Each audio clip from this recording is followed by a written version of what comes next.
رسول الله صلی الله علیه وسلم فرمای کچیر د مور او پلار ازار مرسی او بیا په قبر کې پټ کی نو تاسو ورسي هغه قبر لوڅ کی نو د پښتۍ به یو تر بل سره تیری وي یعنی په سخت عذاب اختوي په کتاب کې راځي کچیر یو څوک د مور سره ترخه خبره وکي دغه کس جهنمی ده بد او پوچ ویل خلری خبره ده خالی ترخه خبره ورسره وکي بیا هم ته جهنمی نو ای زما عزتمند ورونو مسلمانانو باید موږ او تاسو د مور او پلار خدمت وکړو احترام وکړو او د مور سره باس ونکو جواب ورسره ونوایو او کدی خالی د مور سره ترخه خبره وکړه بیا هم ته جهنمی شکنزل او بد ویل خلری خبره ده خالی ترخه خبره په تیزه خبره به هم د مور سره نه کوي بهتره زوی هغه ده چې په مور او پلار پسې خیرات وکړي چې په لاس یې ګټلې وي حلال روزي یې ګټلې وي او بیا دی راولاړ شي په مور او پلار پسې خیرات وکړي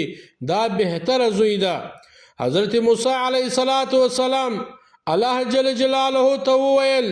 یو وصیت وکړه یو نیک کار راوښیه چې زه یې وکړم الله جل جلاله ورته وویل چې د مور سره نیکي کوه احترام یې کوه حضرت موسی علیه السلام الله جل جلاله ته وویل دا کار به زه وکړم د مور سره به زه نیکي وکړم خو بله نیکي راوښیه چې زه یې وکړم الله جل جلاله ورته وویل چې د مور سره نیکي کوه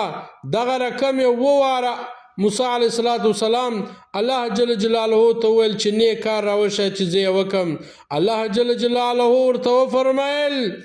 چې د مور سره نیکي کوه